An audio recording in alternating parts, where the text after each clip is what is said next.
back into your lesson on the number system. So here are some key words for us to ponder. The first one is natural number. What are natural numbers? Well, natural numbers are anything like 1, 2, 3, 4. So they're whole numbers, or numbers that can be put as decimals, and they must be greater than 0. And they're all of those. So here are natural numbers, normally denoted with an N. Our next one is going to be whole numbers. What are whole numbers? Whole numbers are all natural numbers, but including 0. They can also have 0. So every natural number is a whole number, but whole numbers also have 0. Okay? But not every whole number is a natural number. My next one we're looking at are integers. What are integers? Well, integers are, they can be, all natural numbers and whole numbers are integers, but integers go a bit farther. So for integers, we can also have negative numbers, okay? And this is normally denoted by I. Now our next one we're going to look at are rational numbers.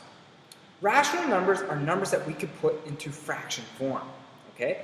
So if we look at the last lesson, we learned how to put repeating decimals. So if the decimal non-terminating, repeating decimals, we learned how to put those into fraction form. So therefore, we were able to make them rational. And even if I look at this here,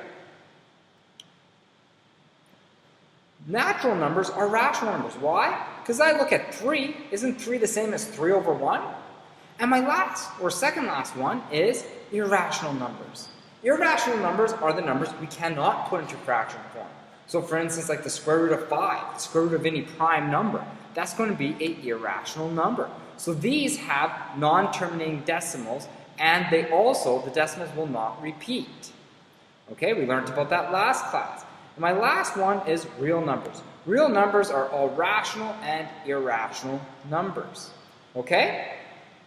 So, if you could do this here, based on those definitions from the page before, if you can make a Venn diagram, if you can make a Venn diagram explaining how all these go and label each part of the Venn diagram, you will get 2 points to go towards your test. Alright, so now let's take a look at my first set of questions here. We have, for each of the following, write the following numbers in the sets they belong to. But we're going to write them from the largest set to the smallest set. So first of all, my largest set are real numbers. Okay? Well, 9 is a real number, so it's real. Next we're going to look at it is irrational. Well, it's not irrational because, well, I look at that, I can put that in fraction form. Then I'm going to look at rational. This is rational because it can be put into fraction form. My next one we're going to look at is this a natural? If it's rational, and I look at this now, is it a whole integer? Yes, it is. It's a positive number, and then there's no decimal, so it's an integer. Now I'm going to look at it. Is it a whole number? Yes, this is a whole number as well.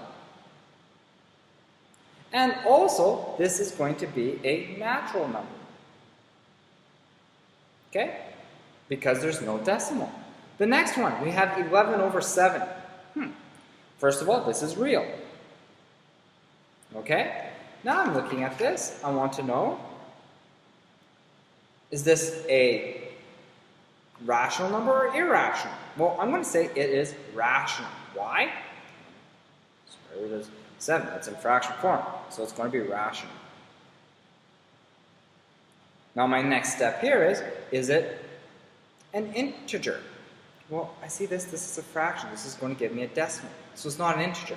And now that it's not an integer, I know it definitely can't be a whole number or a natural number.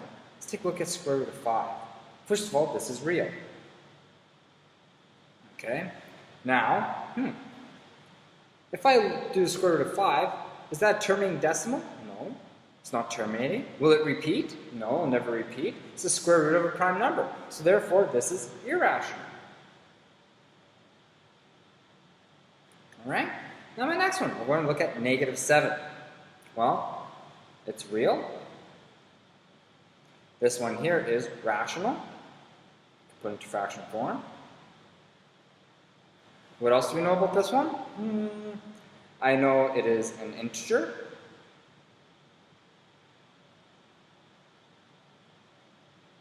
Now, is this a whole number? No, it's not, because it's negative. Negative numbers aren't in whole numbers. Is it a natural number? No. If it's not a whole number, it's definitely not a natural number. Okay? So, why would 9 belong to 5 number sets and negative 9 only belong to 3? Well, that's because negative 9 has that negative. It can't belong to natural numbers or whole numbers. So now let's see if you can find the square root of a negative number. So punch that into your calculator. What do you end up getting? Well, what multiplied by itself gives us a negative number? We're either multiplying two positives together or two negatives together. It has to be the exact same number. If I'm multiplying two positives together, it gives me a positive. Multiply two negatives together, it gives me a negative. So how can we square root a negative number? That is impossible. You cannot do that. That is not a real number. The square root of a negative is not a real number. But now on that note, if I square root a number, let's say 9, I could have negative 3 multiplied by negative 3 is equal to 9. Or I could have 3 multiplied by 3 is equal to 9. Okay? Negative 3 multiplied by negative 3 is equal to 9. Or 3 multiplied by 3 is equal to 9. So I'm looking at that. There's one principal square root. The principal square root is the positive square root. Okay, so the principal square root of 9 is 3, not negative 3. So if we want the principal square root, we only want the positive one. All right? Now also, here's another little thing to always remember. The square roots of non-perfect squares are always irrational numbers. Okay? So the square roots of non-perfect squares are always irrational numbers. Alright, now let's take a look at this one here. This wants you to estimate the square root of 46 mentally. Well, we did this a little bit in grade 7 and 8. Okay, and 9. Well, I look, we have 36 here, 49 there. 46 is fairly close to that. It is 10 away from 36 and 3 away from 9. So that's 10 out of 13 away. So it's going to be 10 out of 13, let's say 6.8 or 6.7. I'm going to say something around there. All right? Let's try the next one. It wants us to do these and then add them together. So what's the square root of 18? Well, look, what are two that are close? Well, 16 and 25. It's a lot closer to 4. So I'm going to have 4.1 multiplied by 2. And here we have to add. We have 5. And we have square root of 37. Let's take a look. 37. So I'm going to have 6.1 multiplied by 5. And I'm going to end up getting 8.2 plus, and we're going to have 30.5. Okay? We get 30.5. I add those together, I'm going to get 38.7. Approximately for my answer. Okay? So let's take a look at this number 3 here.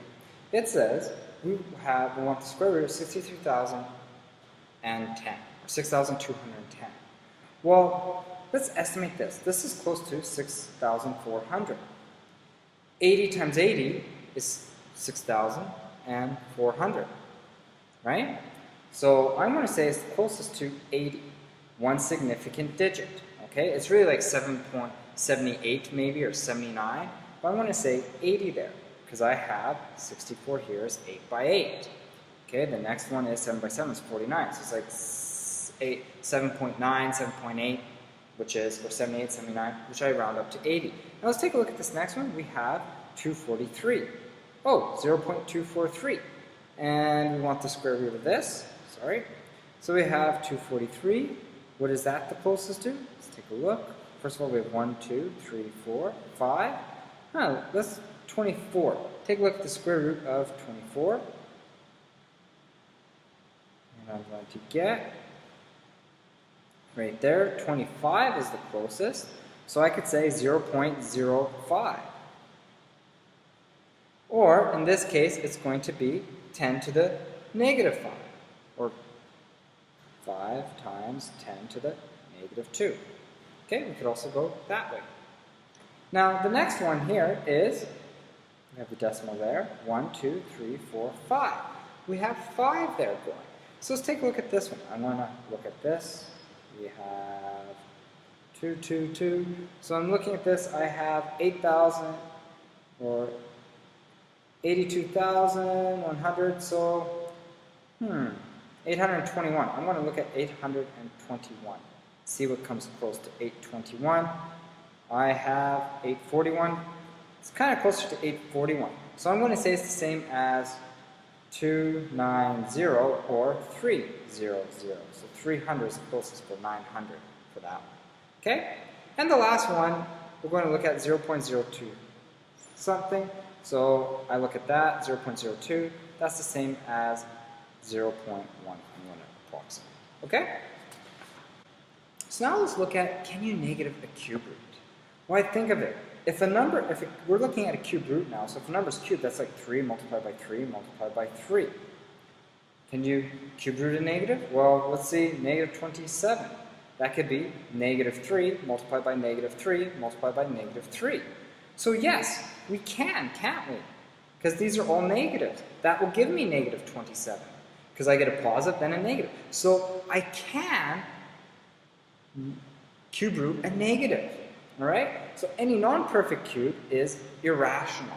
So any non-perfect cube is irrational. That's one thing to look at. If it's not a perfect cube, it's automatically irrational. So mentally estimate the following. So here we have my cube roots on the side. Let's take a look. I'm going to say, that's going to be approximate 2.1. Okay? Because I go 8, and 27 is the next. It's a lot more closer to 8. So I'm saying 2.1. Let's take a look at 120. For this one, it's closer to 5, or 5.1, we could say. Okay?